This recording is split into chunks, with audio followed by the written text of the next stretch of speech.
Bienvenidos a Cuidando a los que nos cuidan. Soy Hernán Domínguez. Acompaño bomberos y primeros respondientes en este espacio para compartir historias reales, emociones y aprendizajes de vida. Fui bombero voluntario y también bombero profesional hace 40 años. Y hoy quiero abrir este micrófono para conversar sobre lo que nos mueve a los bomberos, nos duele y también nos fortalece. Este podcast nace del deseo profundo de cuidar la salud, tanto física como mental, de quienes cuidan a otros. Gracias hoy por estar acá.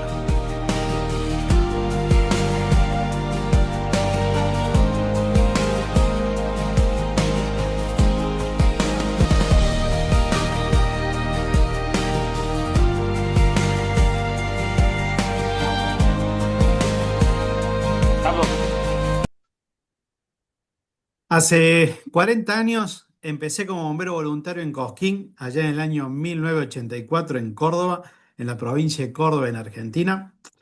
Y a mis 15 años viví una experiencia bastante interesante, ¿sí? Con un amigo de toda la vida. Y fue que durante un incendio sufrí una intoxicación subiendo una ladera de un cerro.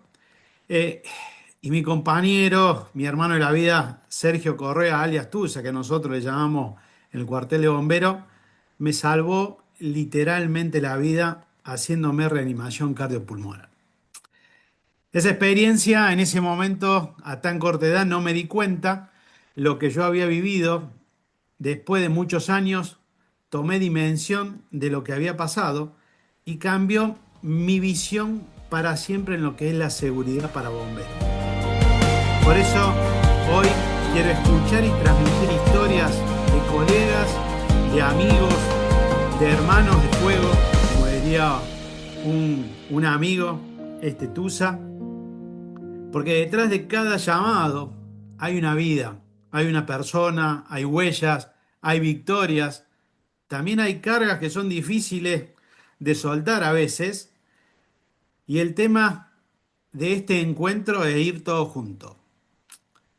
Por eso, para el primer capítulo de este podcast, Cuidando a los que nos cuidan, hoy me acompaña Sergio Correa, alias Tusa, alguien que marcó mi historia, como lo dije recién, que va a ser el primero de muchos bomberos que van a participar acá.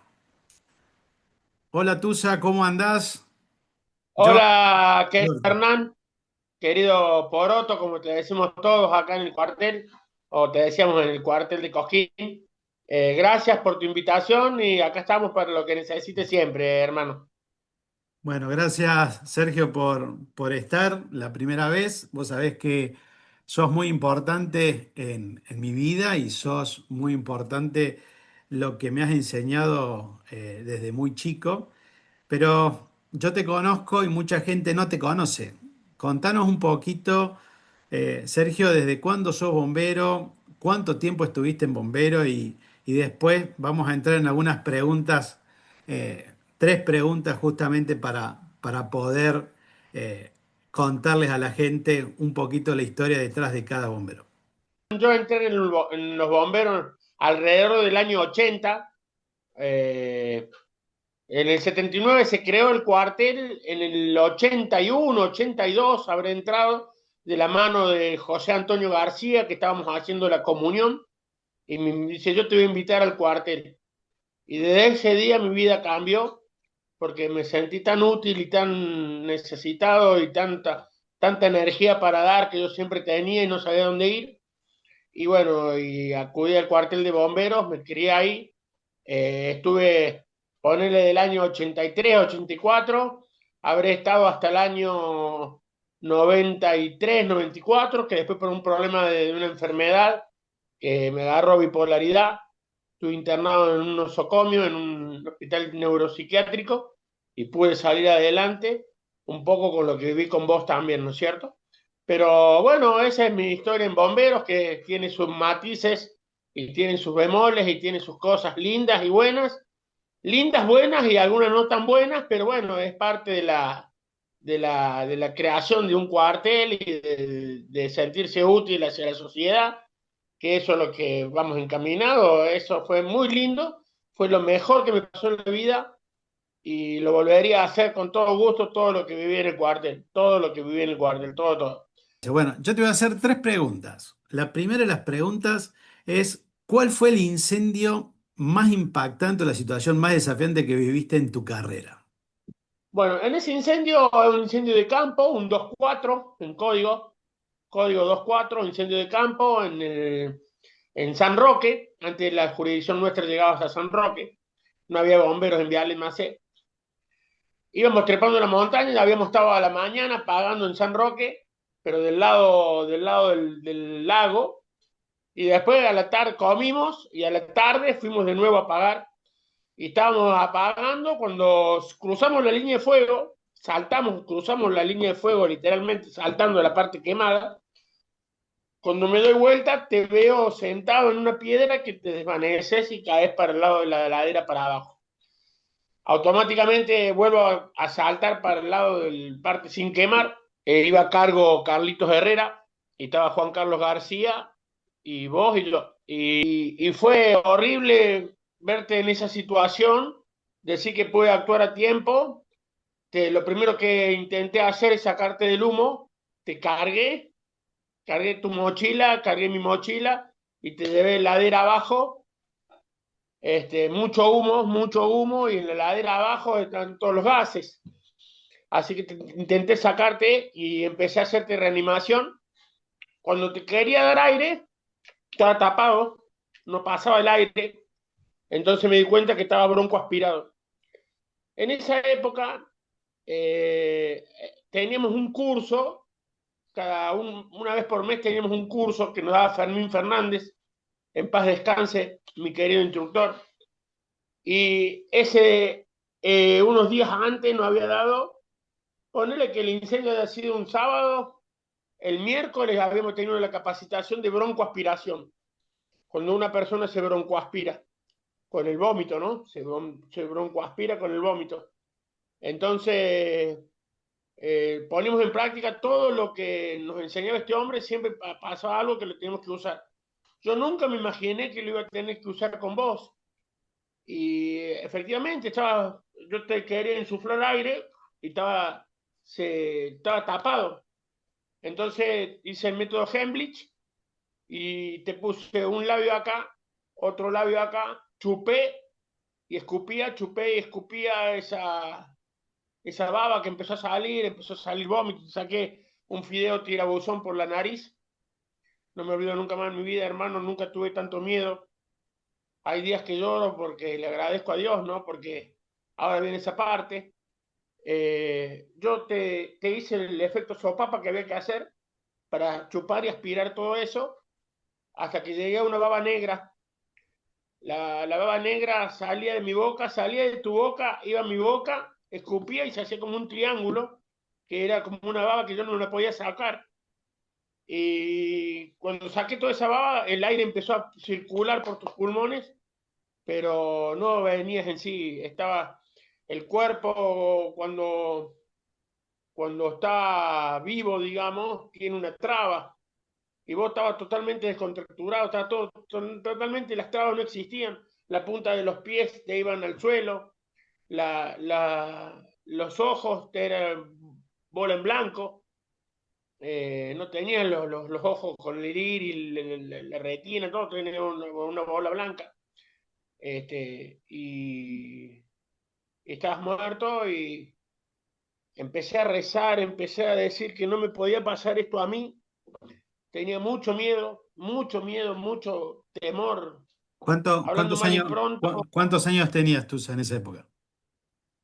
17, Bien. 18, 17 años. Este, y lo único que se me ocurrió hacer es agarrármela con Dios.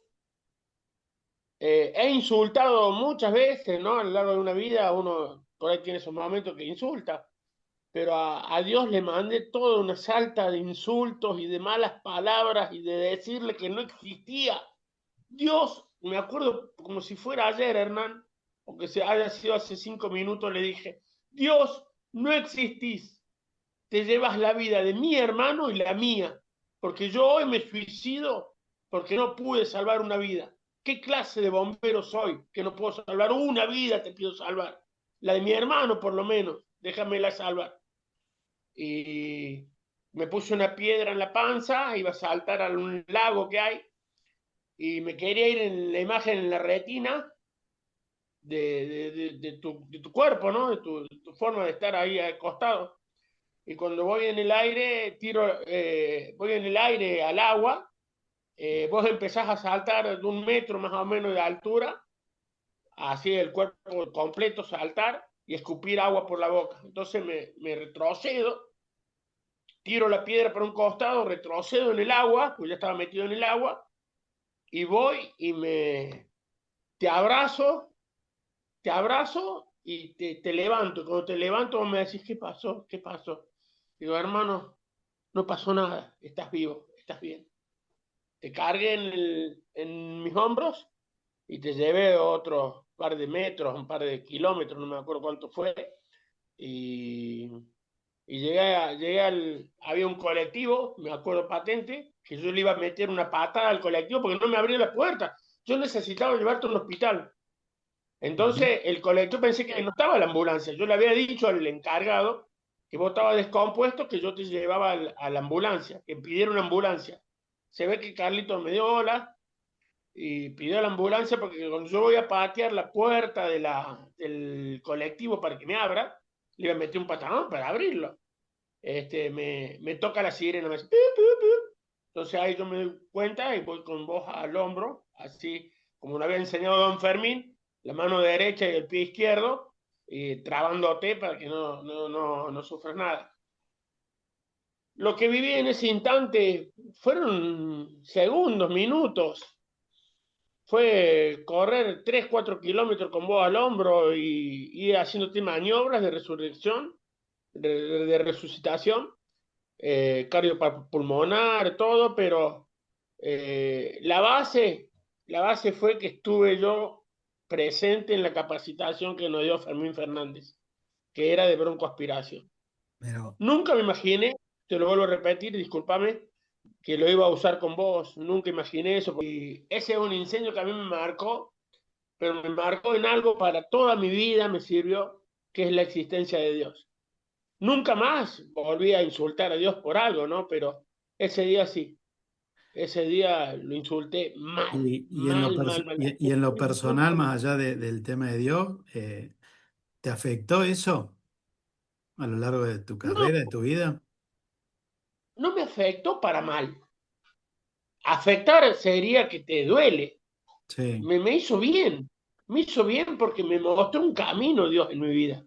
Y en base a eso aprendí a rezar, aprendí a conectarme con Dios, a estar en serenidad en momentos muy duros que he pasado, pero siempre Dios presente en mi vida, diciéndome, acá tenés otro milagro, acá tenés otro milagro, acá tenés otro milagro, acá tenés otro milagro. Y mi vida fue creciendo así, pero eh, no me afectó saber la existencia de Dios, al contrario, ser tan chico y ya conocer la existencia de Dios me hizo re bien, porque me hace ver que, que hay problemas que más allá de la vida Dios existe.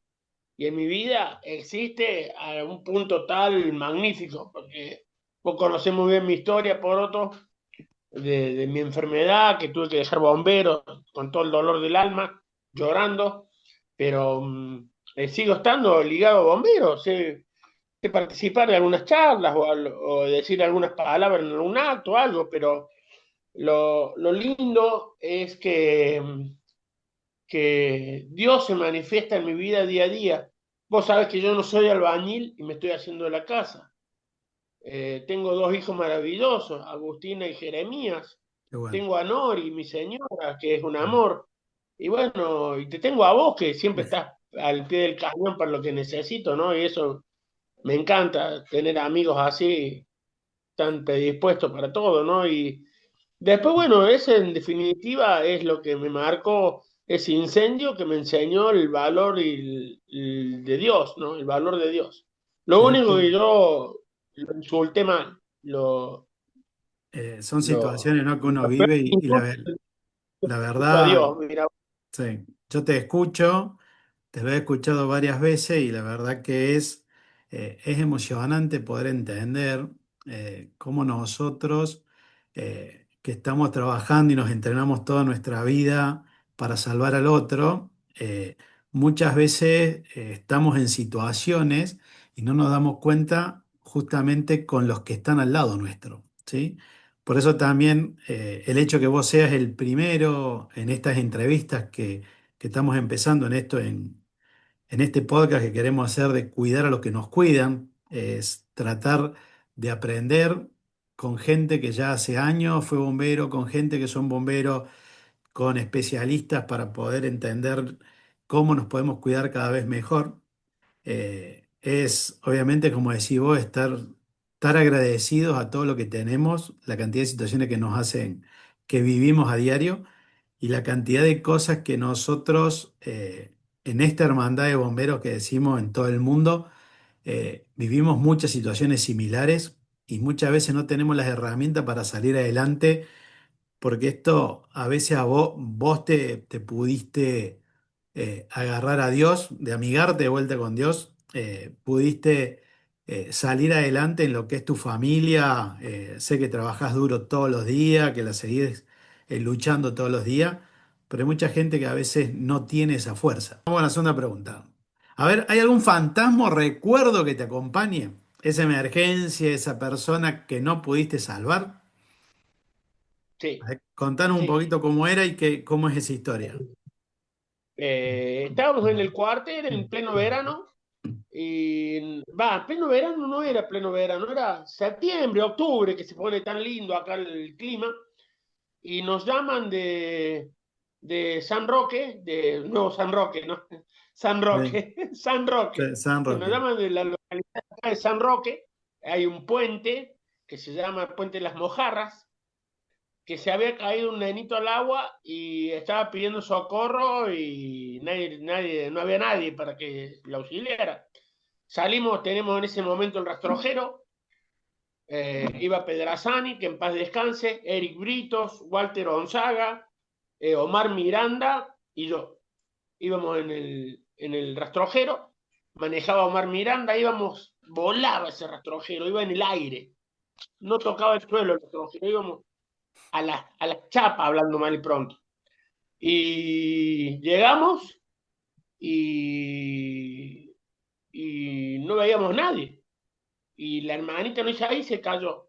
Entonces nos empezamos a tirar al agua, pero yo me quedé en la radio porque no íbamos a tirar todo al agua y no iba a quedar nadie en la radio o en el móvil.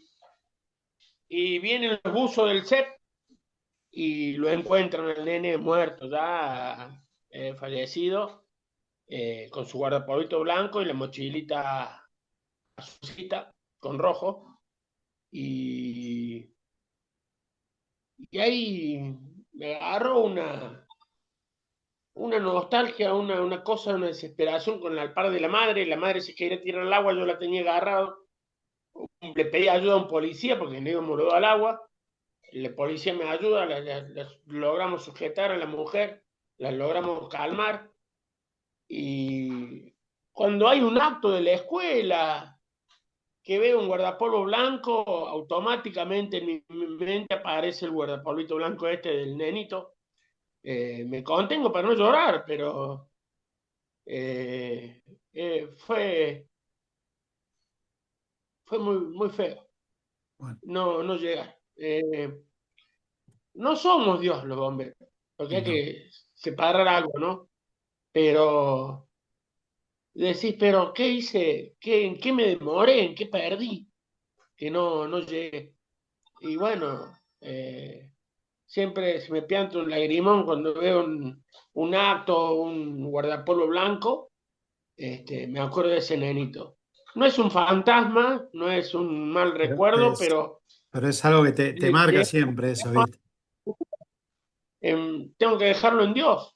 Tengo que dejarlo en Dios y que Él sabrá por qué hizo eso en algún momento. Esa es una pequeña historia de lo que viví, que es como un fantasma. No es un fantasma, pero es Un dolorcito. un dolor, un dolor Bueno, que llevo en el cuerpo. Impresionante la historia, Sergio. Uno le quisiera sumar tanto, pero con el tiempo a veces apremia. Lo último que quiero que me compartes, nos quedan un par de minutitos. ¿Cuál es la broma o ese Sí. momento divertido que más recordás de tus años en el cuartel?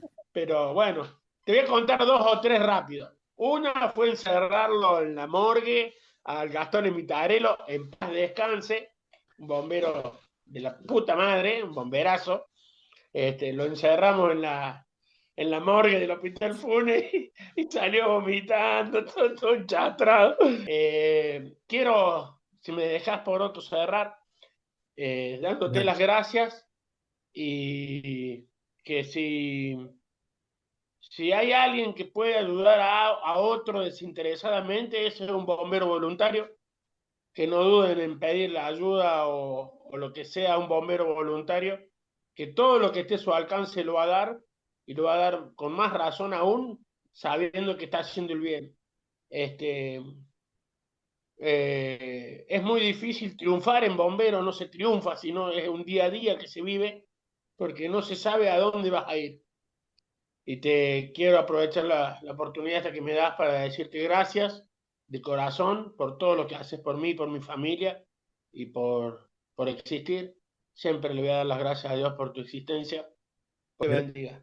Gracias, Sergio, por tus palabras, por la honestidad en contar las historias tan humildemente y tan así, tan simple y tan profundo, y por honrar el camino, ese camino del bombero, que está siempre dispuesto a dar todo, incluso la vida de uno por el otro, más allá que sea un compañero, sea un desconocido, y muchas veces que no tomamos dimensión todo lo que nosotros hacemos a lo largo de nuestras vidas como bombero, cómo nos puede llegar a afectar en lo personal, en lo psicológico, en la salud misma del cuerpo, e inclusive cómo puede llegar a afectar a nuestra familia, desde cuando éramos chicos a nuestros padres, o incluso ahora de grande a nuestros hijos, a nuestras mujeres.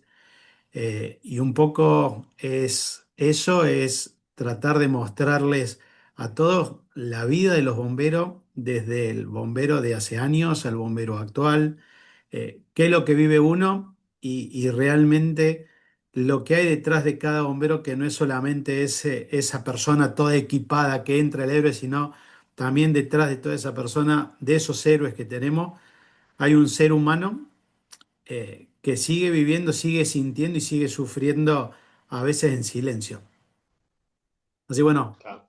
gracias Sergio nuevamente y bueno, te agradezco por haber participado y por haber estado en el primer capítulo de este podcast que le llamamos Cuidando a los que nos cuidan. Un abrazo enorme y Gracias, muchas Hernán. gracias. Gracias, Hernán. Dios te bendiga. Gracias, Gracias. Hernán.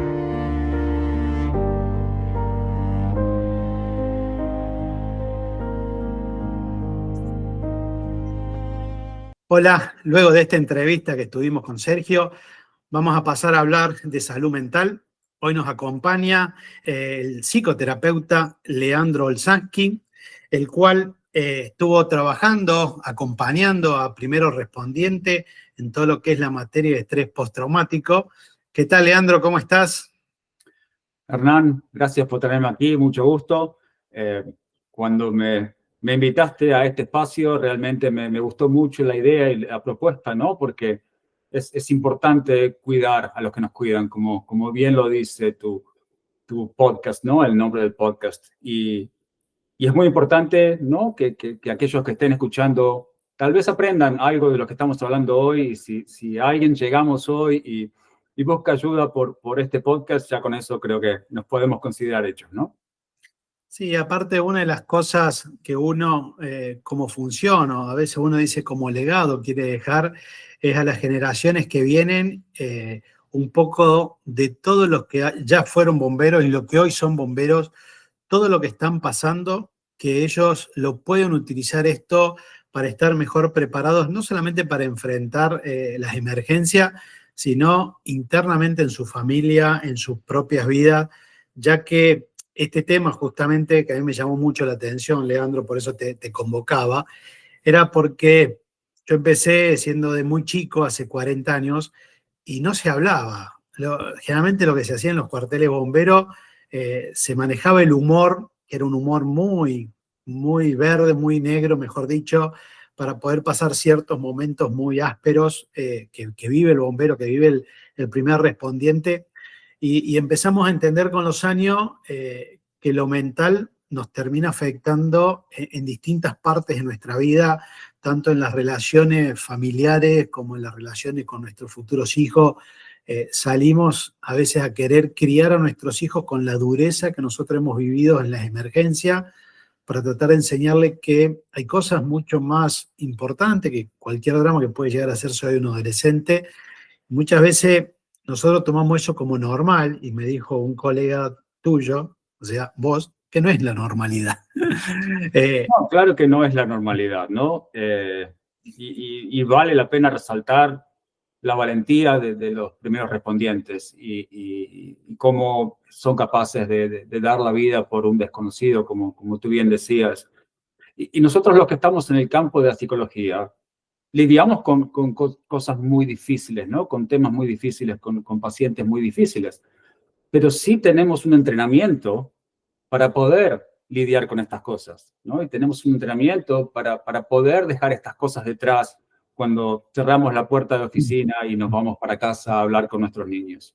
Lo que veo es que muchos primeros respondientes no tienen esto, ¿no? No tienen ese entrenamiento, esas herramientas con las cuales poder descomprimir todo lo que uno viene cargando en el día a día, ¿no? Y yo creo que los que han estado años como bomberos, como policías, como lo que fuese, seguramente algún grado de estrés postraumático sería esperable, ¿no? Es algo que es bastante común en los primeros respondientes. Sí, por eso un poquito esta idea de empezar a abrir los micrófonos y hacerlo un poquito más amplio con respecto no solamente a bomberos, sino a los paramédicos, a los policías, todo aquel que sufre esa emergencia, que tiene que enfrentar a una persona y al mismo tiempo tiene que salvarla, o tiene que enfrentar sus propios miedos para salvar a otros, o aquellos paramédicos. Una época a mí me tocó estar en un hospital o me tocó estar arriba de una ambulancia y saber que no todos los días vos a la gente la podés salvar, porque uno piensa que lo puede hacer y no termina siendo tu problema, pero en ese momento uno no está preparado para entender que uno no hizo lo suficiente. Uno a veces se pega como no es lo suficiente para salvar tal o cual persona, y a veces hiciste todas las maniobras y no la pudiste salvar. Y yo tengo una anécdota personal, y después te voy a preguntar sobre el video que estuvimos hablando. Una anécdota personal en un incendio de una disco que hubo en mi ciudad natal, ahí en Cosquín, en el cual 70 personas quisieron salir todas al mismo tiempo por una puerta, quedaron atrapados en la puerta, digamos, las 70 personas. A mí me tocó atender a la última persona que había entrado, que cuando estaba en paro respiratorio, con el maxilar desplazado. Y a mí me pasó que cuando yo lo estaba atendiendo, vinieron unos oficiales que estaban decidiendo, me lo subieron arriba de una camioneta que pasaba por ahí para llevarlo al hospital. Y en ese movimiento no le pusimos collar cervical, no le habíamos puesto, lo tratamos de llevar como sea, porque no teníamos nada, estábamos desbordados. Y ese movimiento hizo que ese chico fuera el único que quedara cuadripléjico. Por 10 años estuve con esa culpa, que fue un mal movimiento. Yo, cuando entré después a Policía Federal, hice todos los cursos habido y por haber de paramédico, en la Fórmula 1, bueno, todo como tengo que estar mejor preparado, pero durante 10 años esta persona termina falleciendo y la madre de esta persona nos pide a un grupito de personas que nos quería conocer. Yo era muy joven en ese momento y voy y le pido disculpas a la madre de esta persona que había fallecido. Me dice, vos no sos papá, ¿no? No, todavía no era papá en ese momento. Me dice, no me tenés que pedir disculpas. Dice, vos me lo diste 10 años más. Entonces no terminaba de entender, ¿no? Pero lo que pasa es que por culpa mía, pues yo, no, por culpa tuya estuvo vivo y yo lo pude disfrutar 10 años más. Digamos, no sos el culpable, al contrario, yo soy una agradecida, me decía la madre, de que hayas sido vos el que me pudo ayudar a tener con él y atenderlo 10 años más de su vida. Entonces, claro, ahí después fui papá y después terminé entendiendo lo que era el amor de esa madre con ese hijo que por lo menos pudo estar deseando que esa noche no lo hubiese tenido más. Claro. Entonces, esas cosas que uno arrastra en cualquier emergencia, que a veces no es un dolor, pero es una falta a la motivación, a decir, che, no fui lo suficiente, no estoy bien entrenado, me falta, y uno se empieza a autoexigir, ¿no? ¿Cómo son esos tips en los cuales cada persona va haciendo o se le va disparando? Leandro, Sí. cuéntame, ¿qué te pareció lo que nos contaba Sergio? Y hay muchos bomberos que pueden haber vivido, y desde tu punto de vista de psicoterapeuta, ¿qué herramientas podemos llegar a tener a bomberos que se sientan identificados con Sergio, que vivan algo muy cercano a un compañero o algún tipo de emergencia como él mencionó? ¿Qué tips vos pensás que sería una herramienta buena para poder, el que nos escucha, sepa poder utilizar o sepa salir adelante? Mira, es interesante lo que recién decías, ¿no? Que también lo podemos atar con lo que comentaba Sergio, que él se sentía culpable por no haber podido salvar a ese niño que se murió ahogado, ¿no? Y él también se hacía la pregunta, ¿qué fue lo que no hice? Creo que una de las primeras cosas que tenemos que tener en cuenta es ser un poquito más benévolos, ¿no? Con nosotros mismos. ¿Vos te pensás que si vos pudieses haber hecho algo distinto en ese momento para que esa persona no termine cuadripléjica, no lo hubieses hecho? ¿Vos te pensás que si Sergio hubiese podido hacer lo que fuese para salvar a ese niño, no lo hubiese hecho? A veces la vida nos pone en estas situaciones en las cuales uno puede dar todo de uno y uno puede hacer todo lo que puede con las herramientas que tiene disponibles y eso no es suficiente. Pero eso no significa que la culpa recaiga en la persona que trató de ayudar, ¿no? Uno hizo todo lo posible. Y eso es lo que tiene valor, como te decía la mamá de este muchacho. Lo que tiene valor es que estuviste ahí, que pusiste lo que tenías de ti para poder darle a su mamá otros 10 años más con su hijo. Sí, la verdad que uno te escucha y creo que es parte de los consejos que uno hubiese querido recibir en ese momento. Y es interesante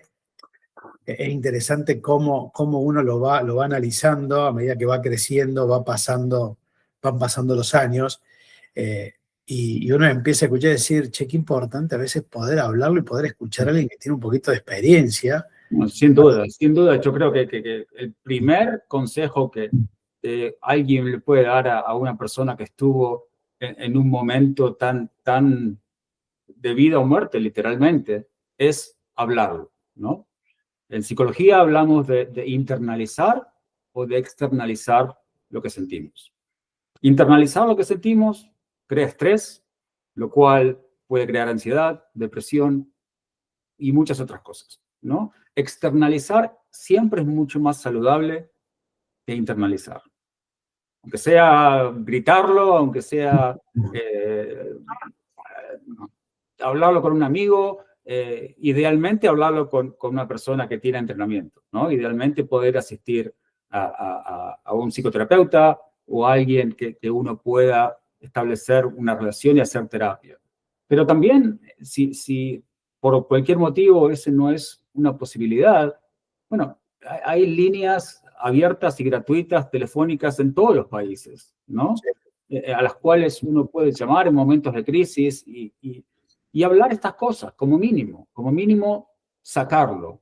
¿Qué es lo que pasa cuando, por ejemplo, tenemos una situación de muertes masivas, por ejemplo, o algo realmente muy traumático, no sé, el 9/11, cosas de ese estilo? Lo que hacemos es enviar terapeutas, ¿no? Que vayan a hablar con la gente, y nuestro objetivo en esos momentos es que la gente se exprese. El objetivo es que la gente hable, que no se guarde las cosas. Y después le damos recursos y contactos para que puedan atender terapia u otros tipos de programas que estén disponibles, ¿no? Pero lo primero es externalizar.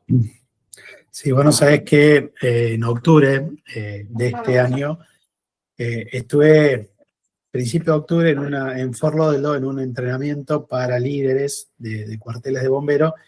Había un jefe de bombero que hablaba sobre este tema y su cuartel de bombero en la Florida habían hecho un equipo mixto entre psicólogos y bomberos o jefes oficiales de bomberos que era un llamado telefónico que era una línea que si había una cierta emergencia, si había un problema, podían llamar a distintos niveles para poder, esto que vos decías, por lo menos compartirlo y después lo orientaban hacia un especialista. Es que es importantísimo tener esa posibilidad y tomar la decisión de hacerlo, ¿no? A veces existe cierto estigma en muchas sociedades. Especialmente dentro de bombero no, bueno, Claro, ¿cómo vamos a hablar con el loquero? Claro, ¿no? Loco, y no. Lo que más bronca me da es cuando alguien dice, no voy a hablar con el psicólogo, no estoy loco, ¿no?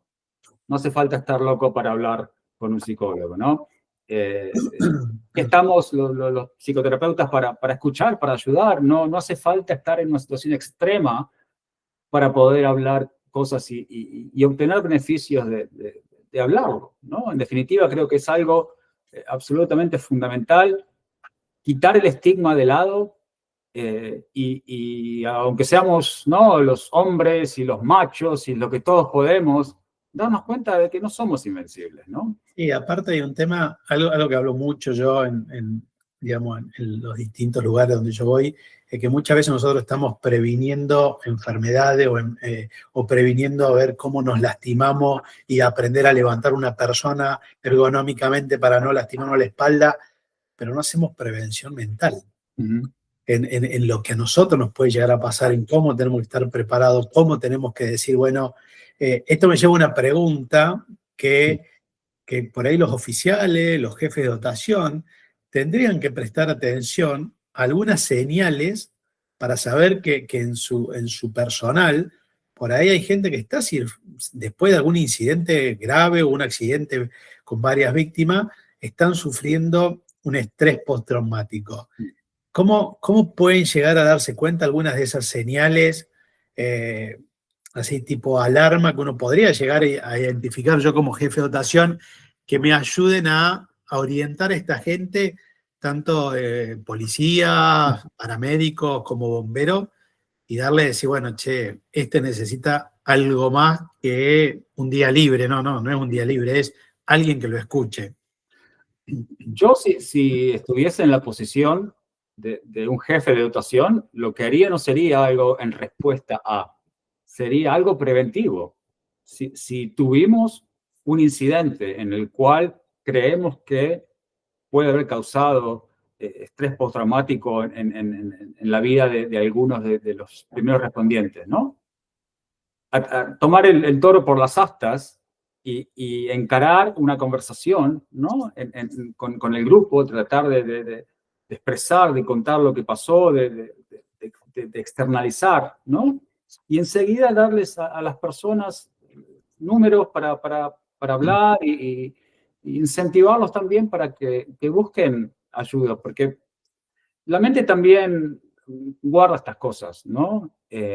Guarda estas cosas y queremos lograr procesar estas cosas de la manera más saludable posible. Si te fijas en lo que contaba Sergio, ¿no? Que aún recuerda el color de la mochila del nene que se ahogó. Y vos estaba hablando cuando él debe tener 45 años, no, perdóname, 55, es más grande que yo estoy en los 52, y a los 17, 18 años. O sea, mirá todavía el agua que ha pasado y cómo uno todavía hay cosas que no se olvida y no se olvida ese momento. Lo que pasa es que a nivel fisiológico, lo que ocurre es que en momentos límites como estos, no solamente se activan en el cerebro los centros de memoria, sino que la amígdala se dispara y se activa tremendamente. Entonces, el recuerdo en sí ahora tiene un costado emocional asociado con el recuerdo que nos hace recordar mucho más vívidamente lo que pasamos, ¿no? Uno tiene tiene un recuerdo que es como si lo estuviese viviendo aquí y ahora, ¿no? Eso es la amígdala que se disparó en ese momento y la información del recuerdo se guarda en el cerebro con las emociones que sentimos en ese momento. Es impresionante, porque yo lo entrevisté, mirá que lo he escuchado muchas veces, lo entrevistaba a Sergio, él contándome su historia, y me volvía al momento que yo sentía cuando me desmayaba, sentía toda esa situación que hemos vivido. No me acordaba de todo, porque cuando él me lo empezó a contar hace años atrás, y verlo de vuelta, yo sentía en la piel las mismas sensaciones que había sentido en ese momento. Es impresionante la memoria que tiene el cuerpo. Y una cosa que a nosotros nos pasa, que muchas veces tenemos ciertas jerarquías dentro de lo que son bomberos, de lo que son unidades especiales, por ejemplo, de policía o de rescatista, y a veces no queremos decir que somos de mentalidad débil. Pero el problema es que esas crisis nos pueden llevar a quebrar no solamente a nosotros, sino las relaciones hasta con nuestra familia. Y una de las cosas otra pregunta que me viene acá a colación es, si yo tengo un compañero que lo veo en crisis, que estoy tomando mate como en Argentina que tomamos mate, o acá que está tomando un café, o está viendo una película, o está en el vestuario, y esa persona entra en crisis, ¿cómo podría acompañarlo? Algo fuiste diciendo, pero Sí, puntualmente yo me encuentro con un compañero totalmente en crisis. ¿Qué debería yo, cómo debería actuar? antes de responderte a esto, quiero notar lo que dijiste antes, que dijiste mentalidad débil, ¿no? Y eso es algo que a mí me duele mucho cuando la gente dice, tiene mentalidad débil. Yo trabajo con muchas personas con muchos grados de problemas de salud mental y la resiliencia que tienen estas personas es increíble, ¿no? Y son las personas más fuertes que uno puede conocer. Entonces, que alguien me venga a decir que alguien con problemas mentales Sí, tiene mente que está débil. trabajando, que lo está tratando de resolver para estar mejor. O sea Y que no no es que solamente esté eso, débil. sino que han lidiado con estos problemas, algunos de por vida, y aún así salen adelante y van a trabajar y llevan la familia adelante y tienen unas ganas y decimos huevos en Argentina, ¿no? No es un término muy Muy, geográfico, pero unas ganas, ¿no? De sacar todo adelante a pesar de la mochila que cargan ellos, ¿no? Entonces, y vos empecemos por fíjate, ese lado de la mente claro, débil, no. Y vos después, sí. si querés, te respondo Dale. la pregunta, que es, si alguien ve que un compañero, ¿no? O un familiar también, o quien fuese que uno ve que está en algún momento como de crisis o que uno nota comportamientos que son distintos a lo habitual, bueno, acercarnos, ¿no? Y tratar de hablar y de recomendar que busquemos ayuda, ¿no? Que la ayuda está ahí. Simplemente hay que buscarla. Creo que eso es una parte fundamental. Uno puede tratar de ayudar y de escuchar, ¿no? Pero bueno, también, obviamente, uno con toda la buena intención que puede tener, uno no está preparado para cuando se abre la lata y salen todos los gusanos, ¿no? ¿Cómo lidiamos con todo lo que pasó en ese momento? ¿Cómo ponemos los gusanos adentro de la lata otra vez? Entonces, ahí es cuando tratamos de encaminar, de encauzar a esta persona para que busque ayuda y recordarles que no existe la mente débil, ¿no? Que los primeros respondientes tienen una mente y una personalidad bien fuerte y que tienen un respeto por la vida que es impresionante. Bueno, es cuestión a veces de respetar nuestra propia vida, ¿no? Así es. Y bueno, sabés que yo te quería acotar ahí, si vos lo escuchabas a Sergio, él tuvo 10 años casi en esa institución, y hoy, 30 años después casi, te sigue diciendo que él quisiera seguir estando. O sea, cómo esa gente, o uno, no deja nunca de tener esa pertenencia. Yo justamente, para ir terminando y no sacarte más tiempo, Leandro, que obviamente te estaré convocando para otra sesión, quisiera a ver si me podrías dar algunas recomendaciones concretas para cuidar la salud mental día a día. Ok, perfecto. Bueno, que no es importante lo que diga yo, sino lo que dice el research, ¿no? Las investigaciones que hemos hecho sobre cuidar nuestra salud mental y tener una vida lo más balanceada posible, ¿qué nos dicen? Bueno, la terapia siempre es una parte muy importante, ¿no? De que si podemos, si tenemos acceso, sería muy, pero muy bueno. El ejercicio, fundamental, ¿no? Cuando ejercitamos, tenemos más serotonina en el cerebro, lo cual nos hace estar más contentos, menos ansiosos, ¿no? Si podemos ejercitar 3 veces a la semana, es lo que nos dice el research que hace una diferencia significativa en la química cerebral, ¿no? Otra cosa que sabemos que funciona excelentemente es momentos de silencio en los cuales uno puede o meditar o hacer yoga o hacer ejercicios de respiración o hacer ejercicios de grounding. Todo este tipo de momentos en los cuales uno puede tratar de bajar de la cabeza y de los pensamientos y de las preocupaciones y de todo lo que uno tiene y estar aquí, ¿no? Presentes en el momento.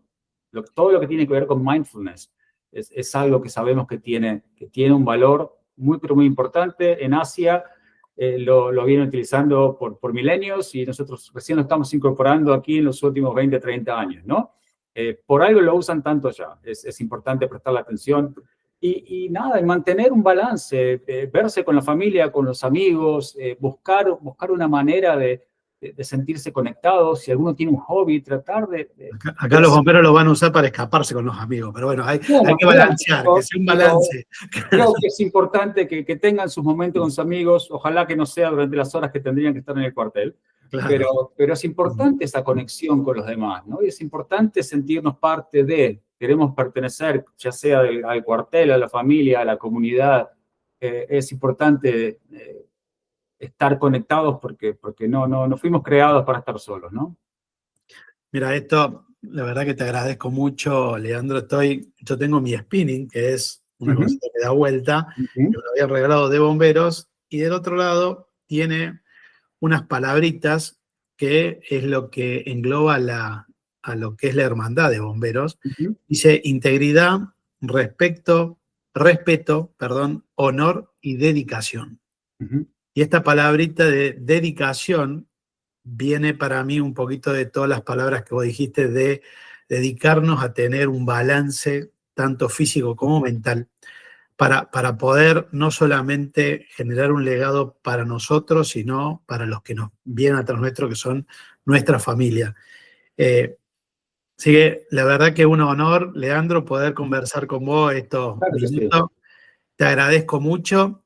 No sé si querés dejar algún mensaje, saludar a la audiencia, a los que nos escuchen. Y absolutamente. Si alguien se quiere contactar, que se ponga en contacto con nosotros y le pasaremos tus datos por privado. Claro. Con gusto. Ya que estás acá en Estados Unidos, tanto a nivel inglés como en español, y no solamente los argentinos atenden.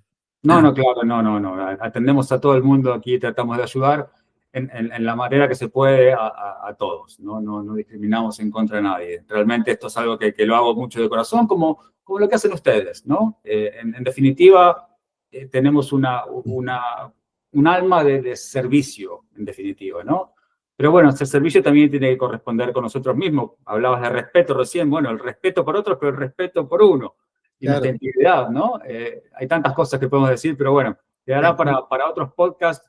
Pero a la gente que está escuchando, recuerden que hay ayuda con el teléfono, con un amigo, con el jefe de bomberos, hablemos, pidamos ayuda. Si sentimos que algo no está bien, si sentimos que ya no disfrutamos de las cosas como disfrutábamos antes, si sentimos que tal vez estamos tomando más alcohol o abusando de alguna otra sustancia, ¿no? O nos sentimos que hay una desconexión familiar, tal vez es el momento de pedir ayuda, ¿no?